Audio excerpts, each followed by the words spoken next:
boys, girls, dragon queens, and zombies. Facts. I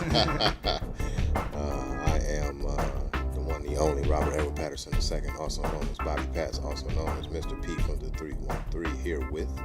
I'm Agent Black, and this is the Pass the Bag podcast. You know, because it's not just enough for you to get that bag. You got to know how to keep the bag. If you want to secure that bag, you need to share the bag. That's right. Now, kindly pass the bag. Absolutely. So, pass the bag, Miva. We're on social media now. You've been waiting a little while, but we're here. We are here.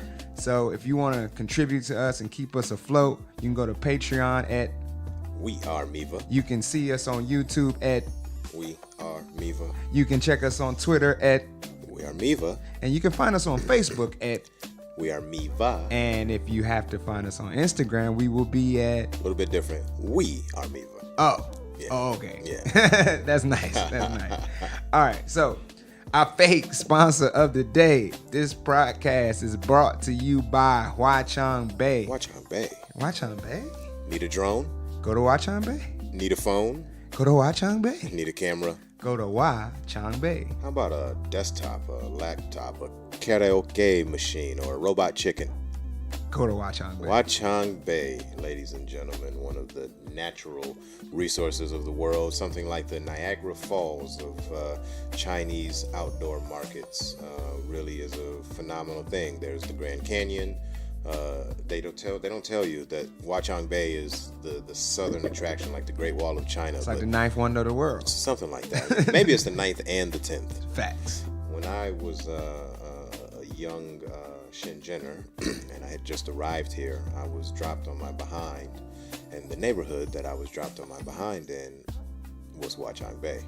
And I have these memories that I've told a couple people about that I want to share with the people here, and those memories are this sound. And you know how you hear these stories about people who've been through these things, and certain sounds take them back to certain places. I can remember in the evening time when the markets would close, the distinct sound of people whose their job overnight was to tape for 6 hours straight. And what were they taping?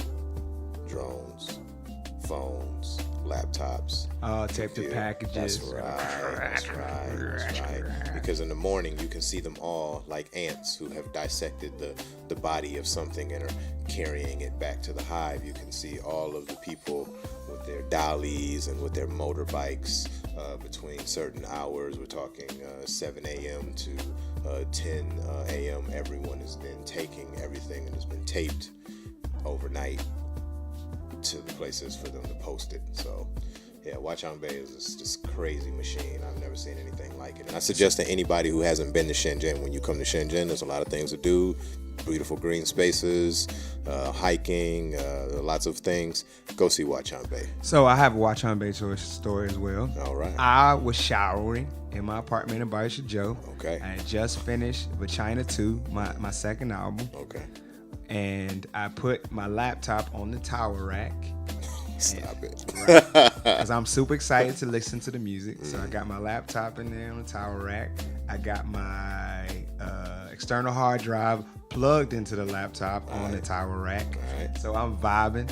You know, the speaker is also on the tower rack. So speakers, music is all about vibrations, right? Of course. If you have vibrations and you have something at very high up level, it's going to move, right? Gotta feel the vibes. So 5 to 10 minutes later, my laptop comes crashing to the ground with my new album on it. It will not, slow clap.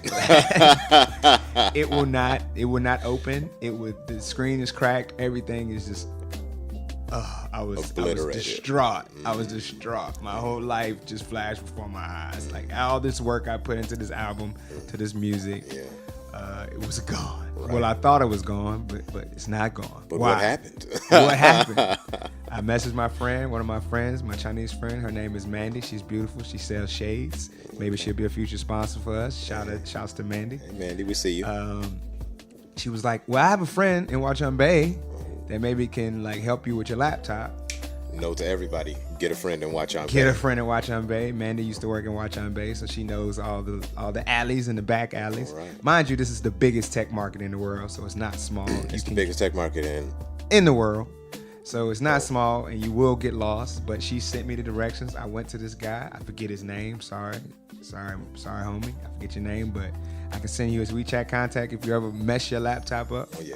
Went to him. WeChat, send them checks. And I went to him, and I was able to recover most of the audio tracks. He basically reset up my laptop, fixed the broken screen. Yeah. And I think I played 1,000 kwa, which is like $130. Crisis averted. And why? HuaQiangBei. HuaQiangBei, man. It's a wonderful sponsor. So it's great to open up with. Big ups to HuaQiangBei. That's right. And send them checks, because we need that bag. Oh yeah, it's going down. I'm sure that in the future, sponsor X, Y, or Z who's situated in HuaQiangBei, who's doing like, I don't know, $100 million a week of like whatever it is that they're doing. I'm sure that they'll love to join. I'd love to share that bag. Oh yeah, you got to share that bag. So in the bag today, the bag for the day, we got the bag of tricks, our first segment. Let's go ahead and open with the bag of tricks. I mean, what is it? What is it, Black? So right now, what's really current, what's really killing it, is Game of Thrones. Okay. So, spoiler warning, if you haven't seen all of Game of Thrones, we're going to discuss a little bit. We won't talk about the most recent season in detail, but we will talk about some things that have happened in past seasons. So if you haven't seen it, spoilers, maybe fast forward right now to later in the podcast. All right? Okay. So, spoiler warning. Why are there no black people in Game of Thrones? And why is fantasy TV so white? Yeah. What do you think? I think that the answer to that question isn't very sexy. I think it goes back to a history of what we call, it goes back to the Silk Road, goes back to the Ottoman Empire, goes back to that economic model of scarcity, Right. And that model, if we fast forward it in contemporary times, it all comes down to that people are afraid. They have irrational fears and irrational compulsions, and so if you begin to write these people into the stories, then somehow that means that you're writing these other people out. Also, I am not on the inside of that, since I do not have the mandate of what we call whiteness. Right. And I can only, speculate. And if we could get someone here who is on the inside of that to talk about it, it'd be great to hear from them. But that's what I feel hopefully in the future. So The Guardian says it was clear that the showrunners, David Benioff and D.B. Weiss, envisioned their world as a white one. The majority of the action took place in Westeros. George R.R. Martin's skewed spin on medieval Britain in the West. So, I mean, when it comes to Britain and medieval Britain times, I'm not sure how many black people were running around, but that's just me exegeting. People of color were not absent from the show, but they were relegated to its cartographical margins. So in the East, or Essos, the Dothraki people were depicted as nomadic tribe of violent, rape-happy savages. That is until Westerosi princess Daenerys arrived. Little blonde-haired, blue-eyed lady. And civilized them all. Civilized those savages. So that kind of speaks to like a similar narrative in American history where you have these people that were, taken from their homes, brought to a new country, and were turned into savages because they took their language from them, their religions, their ideas, their culture, their clothes. You don't say. And separated them from their families. I've never heard of this. Separated them from their families, then put them all together in one place. Put different people from different tribes and different cultures all together in one place. Sure. And then because they were so different, you call them savages. And then you give them religion in order to civilize them. Dang, that's deep, especially the religion part. So right. I feel like so I have a buddy. Her name is Marta. Big shout out to Marta. Big shouts to Marta. Marta was born in Hungary. She's been in the States and Canada between those two for like the last 30 years of her life or something like that. But we have this conversation about how when Marta came to the States, Marta had to learn how to be what we call white. White American, you would say. Well, I think that that's the thing, right? Race is arbitrary, right? So, whiteness over here in the States is, might be the way that race and whiteness might work in the States might be different than the way that it works in South Africa. This is might true. Be different than the way that it works in the United Kingdom. Not to mention that back in the day when the War of the Roses and all that stuff was going on in Britain, white and black and races we know it didn't even exist, right? So there were no black people, right? Then because you didn't have that label that you put on people.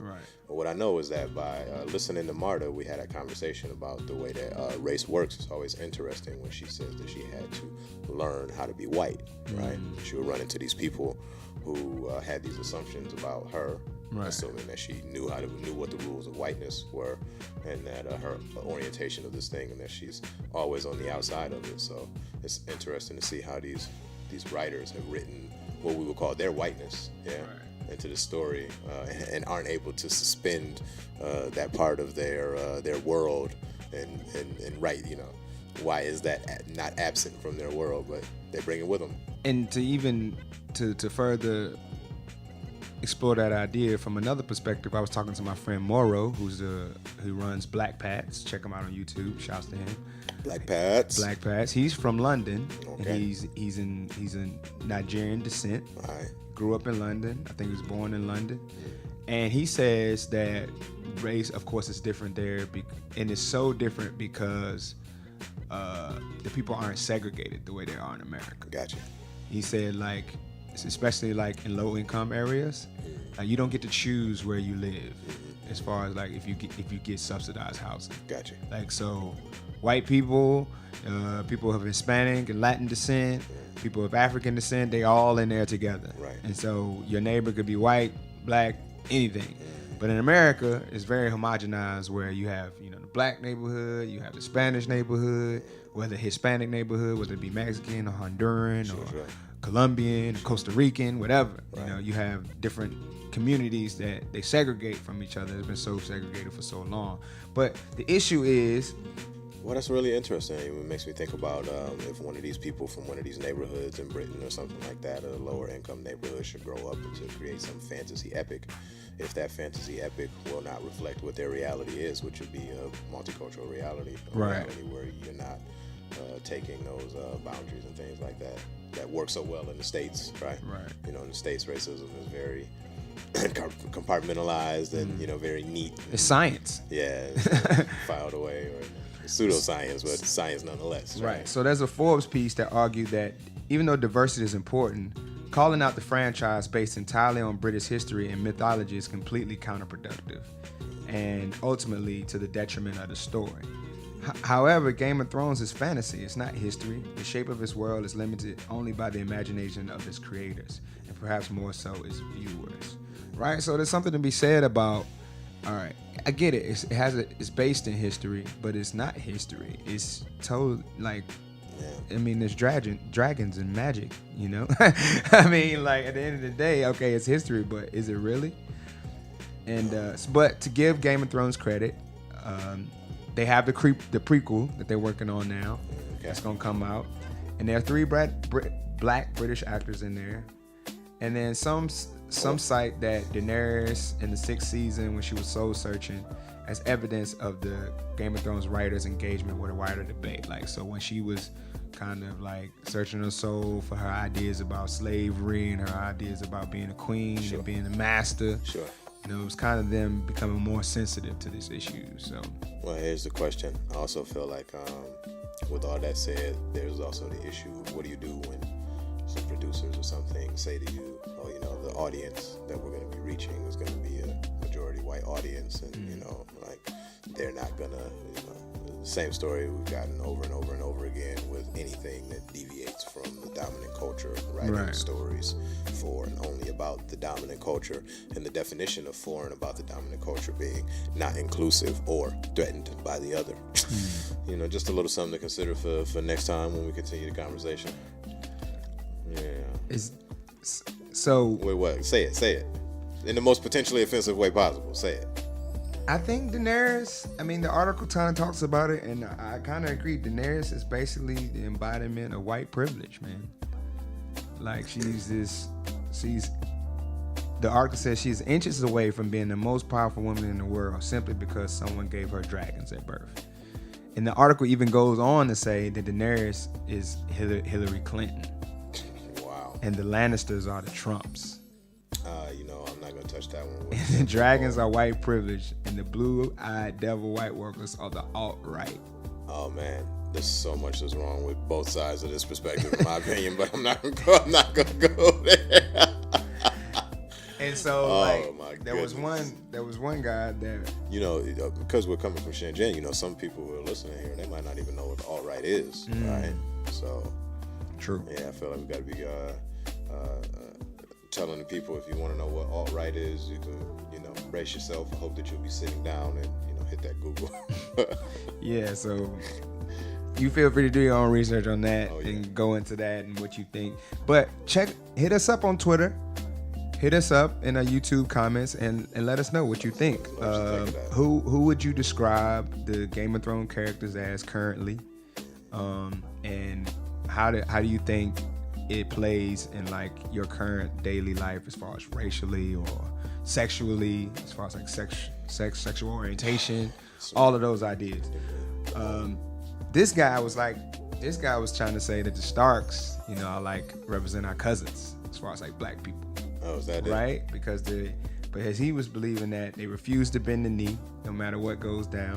Okay. And that he feels like they always wear the dopest capes. They always got the dopest threads. So tell him to curve that. Right. So put it on the curve. It depends on what you think. I think he's swerving. I think somebody needs to put the lean down and relax. I know, I understand the Game of Thrones can be a very captivating world. Right. I think this is one of those critiques that somebody like yourself can definitely understand. That whole racial dogma is refreshing to be able to be in a place where it isn't as pervasive, if you consider it as pervasive at all here, and to be able to step away from those things. Because at least for me, man, it just gets to be this this pool of ridiculousness that you don't really see how ridiculous it is until you distance yourself from that type of immersion. That kind of gave me another idea. My wife is not brown or black skinned, right. Right. And when I think about it, if I met her in America and she was white American, she's Spanish. Right. I'm from Spain, Hispanic, from Tenerife, the Canary Islands. Shouts to Tenerife. Right. But I'm concerned that if I never had this experience, if I never moved out of America and came to China, would I have even explored dating her? Because I can remember a time when I wouldn't have dated someone that wasn't brown or black skin, All right. Well, I don't know what to say about that, but I think that shouts out to everybody, of all shades and shapes and sizes. Yeah. What else we got in the bag of tricks? Bag to the it depends on if we want to. Do we want to move on, or do we want to take this idea a little bit further? I mean, I'm with it. Let's go. What you got to do? All right. So we were talking about zombies, right? Yeah, we were talking about the zombie theme. Okay. So the white. Spoiler alert. Spoiler alert. The White Walkers are basically zombies. They've been raised. What is the White Walkers are zombie masters, but the whites. The whites are zombies, right? Yeah. There's the zombie masters, and then there's the zombies, right? But a lot of people don't even know where the idea of zombies come from. Well, Mr. A. Black, do you have an interesting factoid for the folks about the origin of zombies? The origin of zombies, for those who know and those who don't know, come from where, sir? That would be Hispaniola, which is now modern-day Dominican Republic and Haiti, and more specifically, Haiti. Mm-hmm. And if you have been living under a rock for the last however many years, then we don't have to tell you that Haiti is a nation where most people there are predominantly of sub-Saharan African descent. Right. Lovely, rich, black and deep, dark chocolate-skinned folks. Facts. And that there's a long history of all of this sort of stuff getting in there. What does this sort of stuff getting in there mean, Black? That means IT is one of these places that when the slave colonies there overthrew the French, and IT was granted independence, via their leadership. They were hit with all sorts of sanctions, and it's just one of those places where trade and the economy and things like there's been a lot of animosity as a result of these individuals standing up for themselves. So what they got to do with zombies? What they have to do with zombies? Well, I mean, today we were talking and we were saying it's not like we have to try very hard to think about where the origins of something like basketball came from. We all know that comes from Mr. Naismith, right? Or even take Game of Thrones. Game of Thrones lore, we can trace that right back to the British medieval empire, the War of the Roses, specifically Windsor versus the Tudors. Yeah, there's a lot of people who, when we think about ideas that are popular, profitable, then we can take it right back to a source. But why is it that zombies and zombie mania, the origin of zombies being Baju, or voodoo, whatever it is that you want to call it, that this is something that nobody talks about, nobody is aware about, or that even if it is something that they're aware of, it's relegated to being negligible. And they definitely not sharing that bag. Exactly, they're not sharing the bag. nobody from Haiti, nobody over there.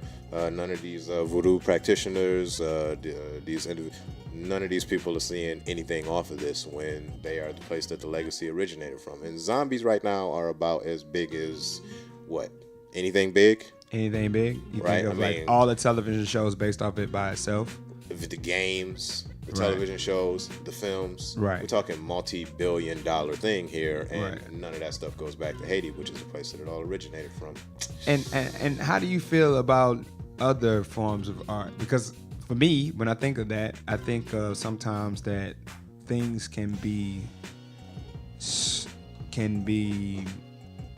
stolen, from diasporic individuals. And communities, and diasporic communities. Yes, sir. And it's just okay, and everybody's just fine with that. Nobody talks about it. Let me say this. I'm gonna introduce this now for anybody out there who might be confused, or some of our listeners who may feel alienated. Or I know that there's certain people who say that there's a certain card called the race card and all the rest of that. This is my feelings. My feelings lead me back to a place where the knowledge of myself. I know that the truth, when I look in the mirror, the person who's looking back at me is an Afro-European. And as a person who's an Afro-European, I'm going to take full control of my agency to be able to talk about family business. So I'm talking about family business right here. There's this thing that happens whereby which people are challenging individuals based on their merits. I'm not going to argue with Donald Trump or Ivanka Trump if we're talking about real estate, because they're at least 3 generations deep in it and they do very well at it, right? So if somebody goes to challenge your perspective or my perspective, or anybody who knows it, they're an Afro-European, you have both the perspective of the people who were brought over and the people who brought them over. If anybody goes to challenge my perspective on these things, I think that the only person who could box with someone who has a perspective like me that they own, who has the mandate of whiteness, is somebody who will say, "Oh, yeah, we did own slaves back in the day. We are intimately familiar with racism and the way that racism works." Because if not, then just by merits, you can't box. So it takes me back to that place right there. I know a lot of people get butt hurt.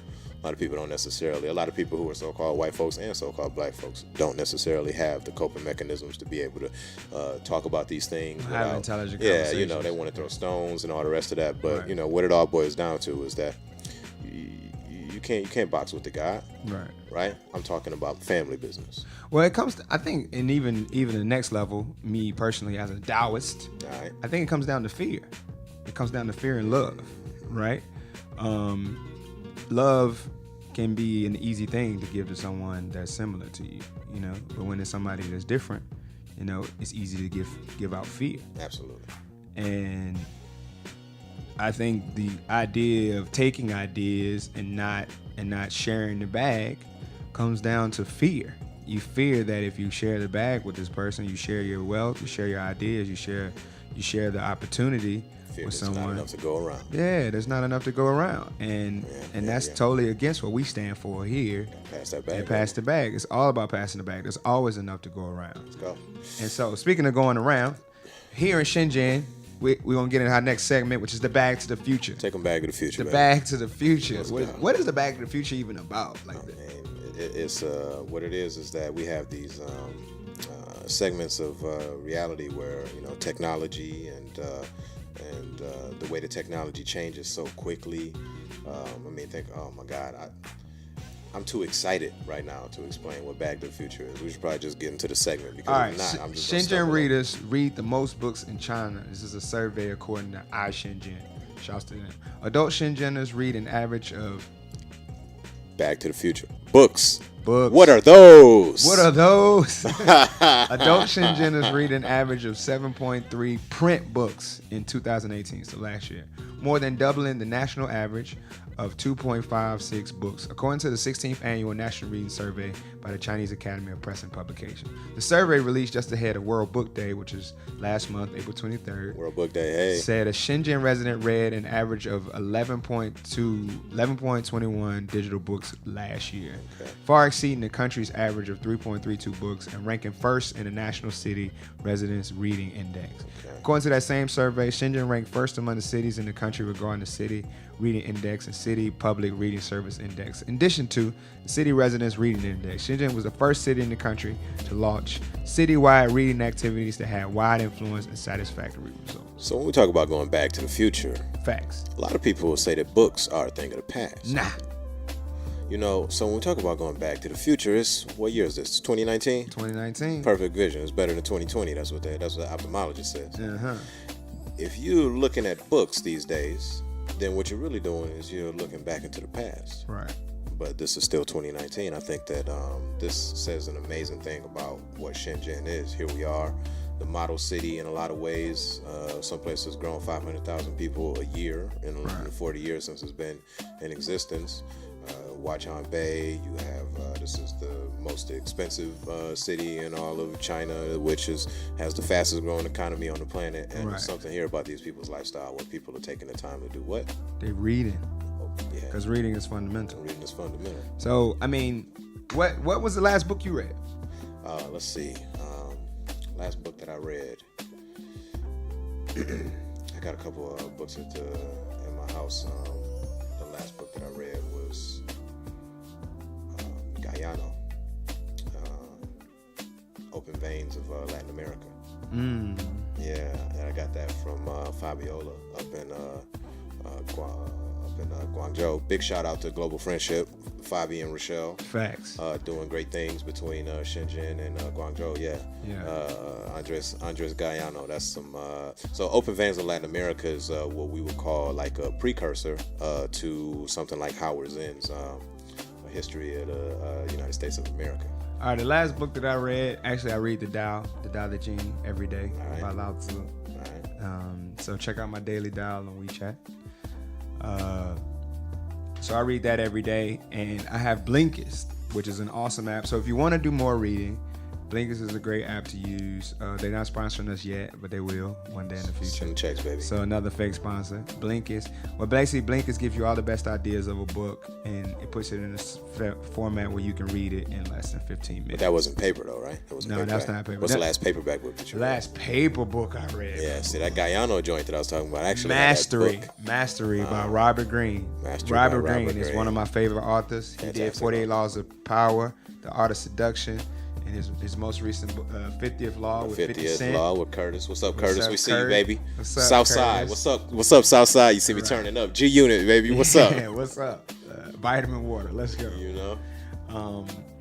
So 50th Law he did, but Mastery is his most recent book, and it's about how going from basically amateur level to being a master or something and what's required. So it's a great book, so check that out. I think it's a great Back to the Future topic because if you are tuning into this podcast right now, we don't care where you are, and you're sitting around and you have that Kindle in your hand, or you looking at that computer screen, stressing out your eyes, we want you to understand the importance of taking it back to print. Yeah, take a book. Yeah, should support your paper book. So paper, that leads us into the next segment. Paper or plastic? Paper or plastic? Paper or plastic? What's that all about? So our paper or plastic segment is going to be about things that if it's paper, it's things that's like it's local, it's good. If it's plastic, it's international and it's universal. Okay. So we'll kind of describe things that maybe affect people locally or affect the whole world. Organic versus synthetic. Let's go with it. So sleep myths are busted based on scientific evidence. Me and you had a debate. We talked a little bit of how much sleep a person actually really just needs. a little bit. We talked about it. And I'm a huge component of getting 8 hours of sleep. Right. I mean, people say you need 6 to 8. All right. I'm all about that 8. All right. If you get that 8, I mean, there's so many health benefits that come along with that. But let me get into the article. 8-ball junkie. We'll come back to it. Sleep is a vital part of life that affects our productivity, mood, and general health and well-being. Dispelling myths that sleep promotes healthier sleep habits, which in turn promote overall better health. The claim by some people that they can get by on 5 hours of sleep was among the top myths researchers were able to dispel based on scientific evidence. They say this myth also poses the most serious risk to health from long-term sleep benefits. So you are a big fan of the grind, the hustle, right? You spit the Arnold Schwarzenegger quote to me. Please give it to the people. For those of you who are not familiar, when Arnold was reflecting on his days as he was rising up to become the however many time Mr. Olympia. Right. And somebody asked him, how did he do it? And, he talked about his habits. He was bodybuilding. He was in the gym 5 hours a day. He was also a college student, and he also had a job, probably a full-time job. And when they asked him how he did it, Arnold said to them, he said, you sleep 8 hours a day? And whoever said, yeah, he said, great, sleep 6 hours a day. Right. Arnold Schwarzenegger said, you go ahead and you trim that 2 hours off, and you think about trimming 2 hours off a night, and then in a month, that gives you how many extra hours a month? I said, that's a lot of extra hours. So that there's that side of it, and that has weight, and that has validity, right? But what's to be said about the fact that you are much more healthy and much more productive when you have 8 hours of sleep? So you regain 2 hours, but are those 2 hours more productive, or are they less productive because you're less healthy? I feel like it depends on how we're measuring productivity. If we're going to say that the health, our homeostasis, us being in excellent health itself is a product, then you can say that when you're investing in sleep, right, then you're investing in health, and that health itself is the product. So hit us up on Twitter, on Instagram, at what? Where are we at on Twitter and Instagram? We are Miva. Exactly. Hit us up on Twitter and Instagram. Let us know what you think. If you think that you can get by on 6 hours of sleep, 4 hours of sleep, or you do the Diddy mode and don't even sleep at all for a couple, and then just allegedly, we haven't monitored Diddy yet. we haven't to see if this is true. But apparently, I don't know. He got it from his moms who had 2 full-time jobs. Okay. So I don't know. But you check it out and let us know what you think about sleep. If you think that 8 hours is the way to go. I mean, according to my research, especially if you're trying to lose weight, trying to be healthy, you need that 8 hours. Pump your brakes. Pump my brakes. Yeah, pump your brakes, man. Because you saying lose weight. We talked about this last week, but you might mean another thing. Physical metamorphoses aren't always manifested in the loss of weight.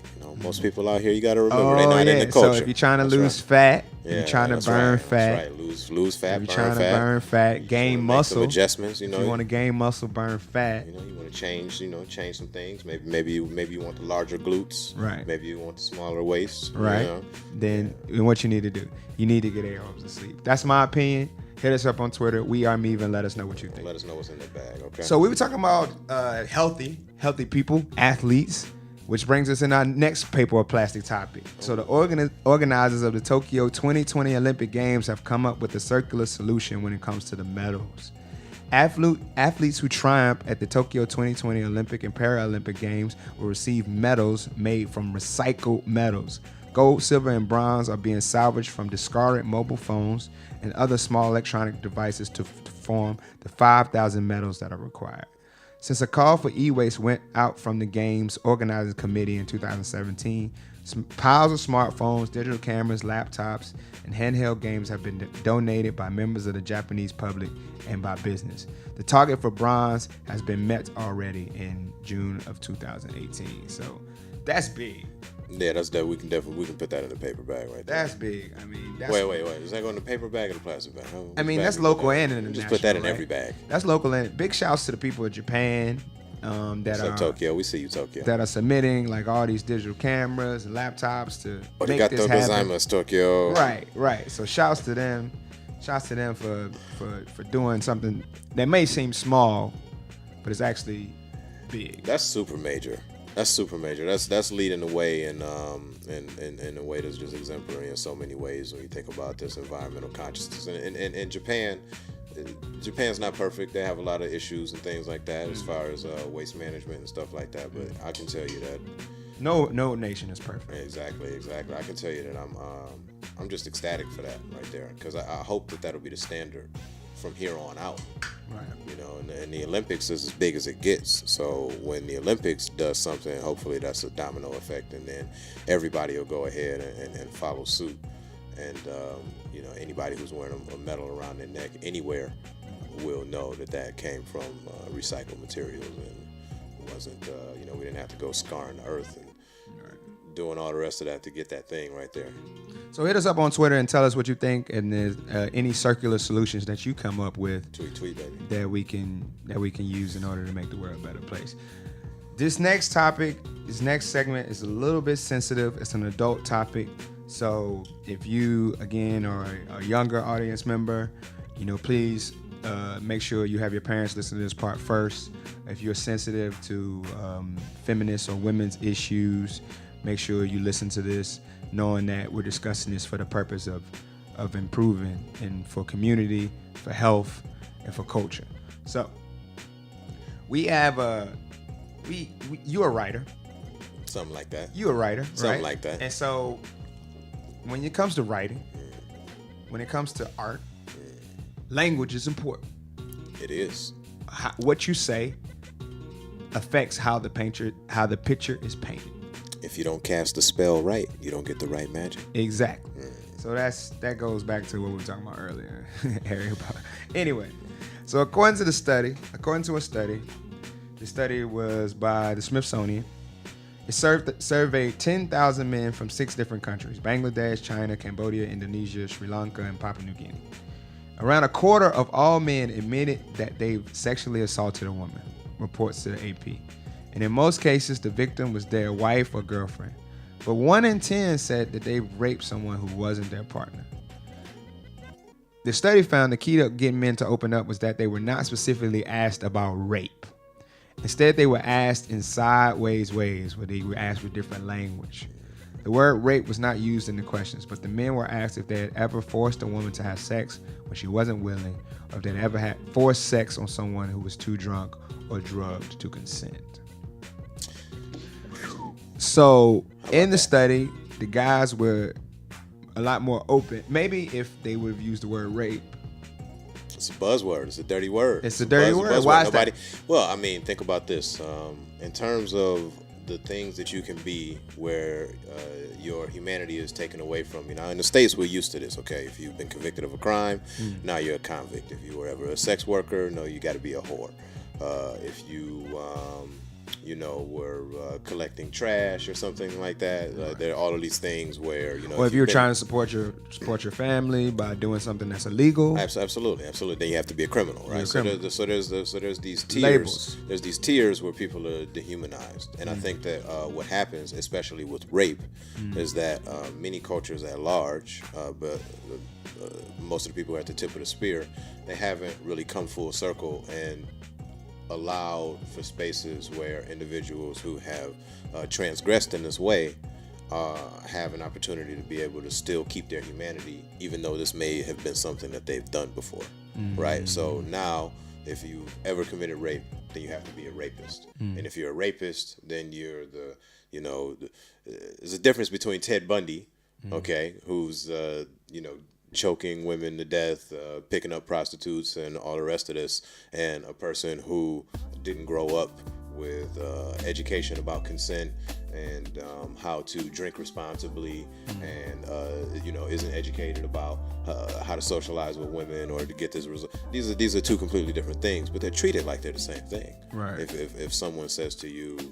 that they have committed rape before, then I mean, who says that? Nobody admits that. Right. That's not a conversation. And for as commonplace as this particular type of violence is all around the world, then you would think that there would be a lot more voices of men, right? Who we're talking men on men or women on men or whatever. Right. But people who have transgressed in this way, their voices are mostly silent. Right. And I feel that their voices are mostly silent because they know that if and when that there's no space for them. There's no place for them. There's no platform for them to be able to talk about where they were, Right. why they were there, how they got there, Right. how they were able to acknowledge, be able to look at themselves and learn what it was that they were doing incorrectly or wrong.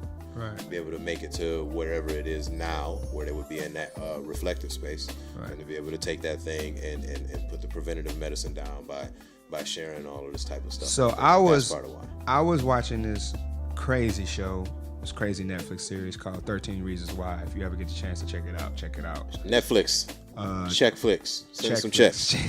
Pass the bag. Let's go. I was watching the show, and spoilers, it's about a young lady that a lot of different things happened. She's in high school. A lot of different things had happened to her. Somebody showed me this. A lot of different things that happened to her and had caused her to take her own life. Correct. And one of those things was? And one of those things was sexual assault, and she was raped. Man, crazy show. See it. But it opened my eyes because I always seen myself as a good guy. Okay. You know, until I watched this show.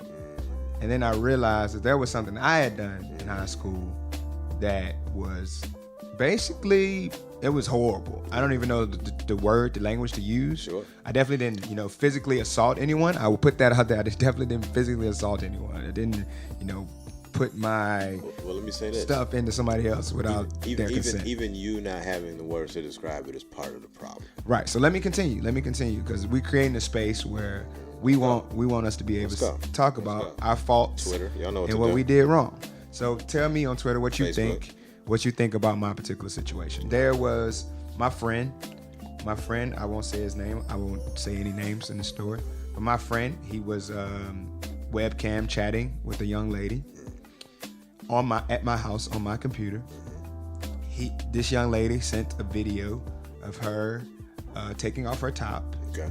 In the video, there was a private video, was meant for him and him only. Right. It was at my house on my computer. Right. This young lady, we were all in the same high school. Okay. And so I admit this young lady is very attractive. What happened? They black? What happened? I was attracted to her. But maybe I felt in some ways I didn't really have a chance. I didn't have a lot of confidence at the time. Okay. So anyway, she sent the video. The video was saved on my computer. Okay. So some other guys from my high school came to my house that had either heard about the video, maybe I told them. I don't remember these details. Maybe I told them about the video. Gotcha. I showed maybe 3 to 4 guys the video. Gotcha. These are other guys at my school. Number one, I admit that was very messed up. I should not have done that. I haven't been able to connect with the young lady because I've been so far removed. Sure. And I just even thought about it last year. Sure. So I really want to connect with her and apologize because I realized that what I did was horrible. Okay. Like, number one, I'm in high school and my maturity level is not high. And I had no idea that I was even. Well, it was high school. I knew I was doing something wrong though. Okay. I'm not gonna take that out. That when I showed the video, I knew I was not in a place. I knew I wasn't. If she knew that I was sharing the video, or if her boyfriend knew that I was sharing the video, or maybe her ex-boyfriend, I don't know. So what did you feel like you had to gain at that moment? I mean, I know it was. I feel like I gained some. Well, not Adrian now. No. What do you feel? What did Adrian then, in your best estimation of what you can recall? Yeah. What was the logic? What did you? The logic was it made me look cooler. Gotcha. It made me look cooler. I was getting cool points from some popular guys at my school. Well, there you go. But that's horrible, you know. Like, and now looking back, I know that I would have. I wish that I wouldn't have done that. I wish that I would apologized, and so that we need to be, as men, we need to hold ourselves accountable for the mistakes that we made and be able to admit that. But also, I mean, I get it. There are horrible things that happen to women, and the way that the trauma that they go through. Not just women. That the trauma that people cause that are victims of sexual assault, rape. I can tell you this. Right. I've been raped. Right. I was raped by a woman, and rape is bad. Yeah. And when it happened, either way, when it happened, it was bad. Either right? way. And so I would say the percentages go more the other way though. I feel like I've seen statistics that challenge that, and part of the reason why that's challenged is because well, if you take inebriation into Not just inebriation. Not just inebriation. It's the same thing with domestic violence. Female on male domestic violence is underreported a lot of times because men's masculinity is fragile in a way whereby if they're admitting that they're being abused by a woman, then they're going to lose some type of face or some type of value or whatever in society.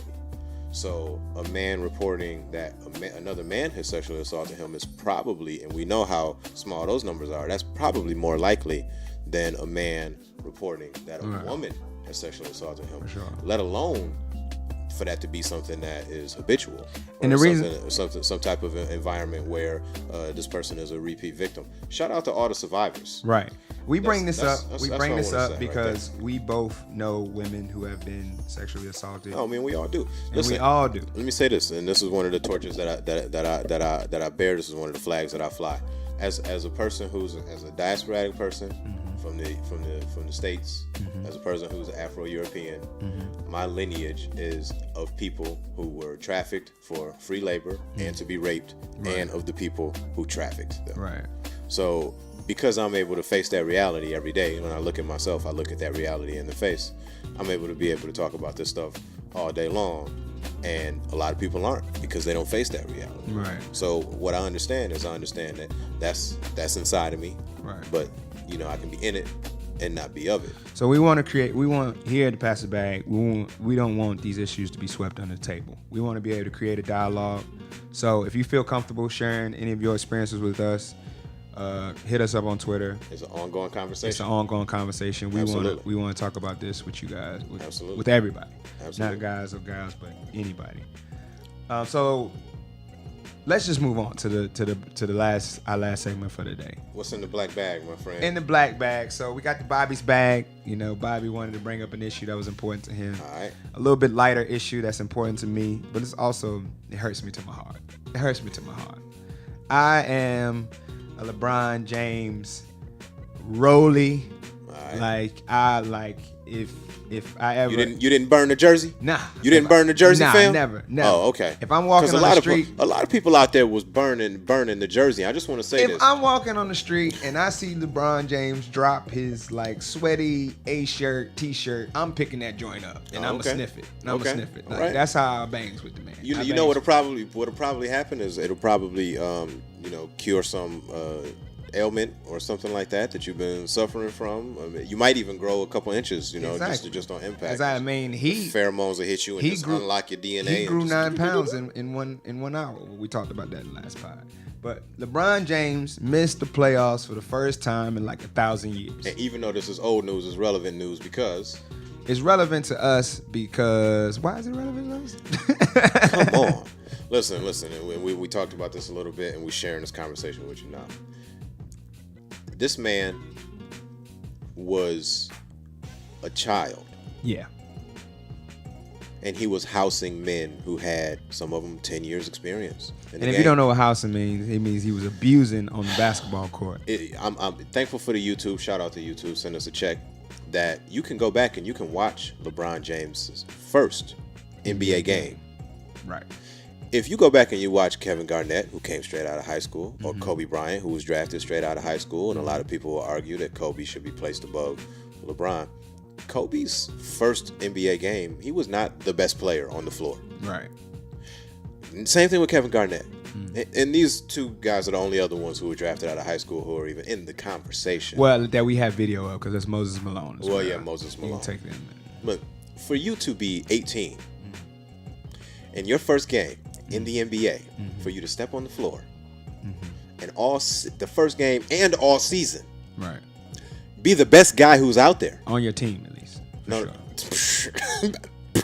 I mean, mind you, he was playing against Kevin Garnett and Kobe Bryant in their prime when he was their first year. So I wouldn't say he was always the best player on the court. I'm not going to say always, but most of the time. 50% maybe. At 18 years old. At 18. So this is what I would say is relevant. And he's only gotten better. I would say it's relevant because it's possible that it symbolizes the end of an era. And when we talk about... That hurts me to my heart to hear you say that. It hurts me to my heart. Just lean into that pain. So right. Lean into that pain. Right. 15 years. if he goes back to the playoffs next year and every year after, that's fine. But when we talk about the perfect conditions for something to happen, you know, the French Revolution, the formation, civil rights movement, any of these great things, a volcano exploding, right? These things things change, right? So, you know, to say that we'll never see this again is different. We're talking about a cultural phenomenon where someone's impact as a genius. Right. This he's Einstein. He's Mozart. Right. He's Barry Gordy. Can you imagine if Mozart or Beethoven had a string of concerts at wherever the place was where they would play, and those places have been sold out from the moment that he showed up doing his thing, and then after 15 years there was a show that didn't sell out. Right. It would be the end of an era, like you said. It would be a changing of the guard in some ways. So who's up next, though? What do you think? Who's up next? Who's taking LeBron's spot? I don't do that. You're not even all of the years of the next Michael Jordan. Right. That type of advertising. Well, not the next LeBron. I'm not saying that question, but who's the best? Who's gonna be the best player in the world? Once we arguably know that LeBron James isn't. It's not so black and white, because you got two dudes out there. You know, you got the silent assassin, you know, Kevin Durant, and Kevin Durant is playing with the other guy right now, Steph Curry. Right. For everything that James is doing. James Harden. It's his system. I don't think it's so much James as it is his system. Well, I mean, he's just offensively. I feel like he's the best. He has the most offensive weapons. It's true. As far as like his game. I feel like D'Antoni's system has enabled him, because remember what happened in Phoenix, right? Yeah, Steve Nash, same thing. I think that it's between Kevin and it's between Steph. Kevin and Steph. It's between these two dudes. So no Kawhi, no Giannis. Kawhi is a different type of player. I'm with Kawhi, man. I'm on the Kawhi train, bro. On the Kawhi train? I'm on the Kawhi train. I feel like Kawhi is the closest thing that we've seen to Michael Jordan since Michael Jordan. I mean, his game is just fundamental. Fundamental, like mid-range, 3-point. He'll guard your hardest player. You know what I'm saying? Like he is that dude. Okay. For me, he's that dude, and he's only gotten better. So I'm excited to see where he'll go and what will happen with them. We won't talk about what's happening in the playoffs right now, because who knows when you'll see this. But hopefully soon, you'll see it soon. But let us know. NBA, hit us up on send us some checks. IG. Hit us up on Twitter. Where are we on IG? Twitter? Facebook? We are Neva. Yes. And if you want to contribute, you want to help us grow, help us get better, please consider joining our Brown Bag Club, our Black Bag Club, the Velvet Bag Club, the Gold Bag Club on Patreon at what? Do it. Don't consider it. Where are we at on Patreon? We are Miva. Oh, okay. So, and also check us out on YouTube, Pass the Bad Podcast. We are Miva. I am A Black. This is... Yeah, I'm Bobby Patz. You know what it is, Mr. P from the 313. Shout out to Detroit. Big shout out to Virginia and Danville. Want to give a special shout out to Colin Fields for helping to make this thing necessary. They're going to be on tour. We'll go ahead and put that information up on all our social media links. If any of you people are going to be passing through, or maybe you want to hop from Thailand over here, or you're over in Tokyo or August Russia, 23rd. you want to come down here and you want to check out Colin Fields, Shenzhen. you can check them out. Whole live. That's right. Colin Fields. Check them out on iTunes. Check them out on Spotify. Beautiful. And because it's not enough just to get the bag. Once you get that bag, you need to keep that bag. And if you want to secure the bag, you got to share. You need to share the bag. Let's go. Now, kindly pass the bag. Passing it to you.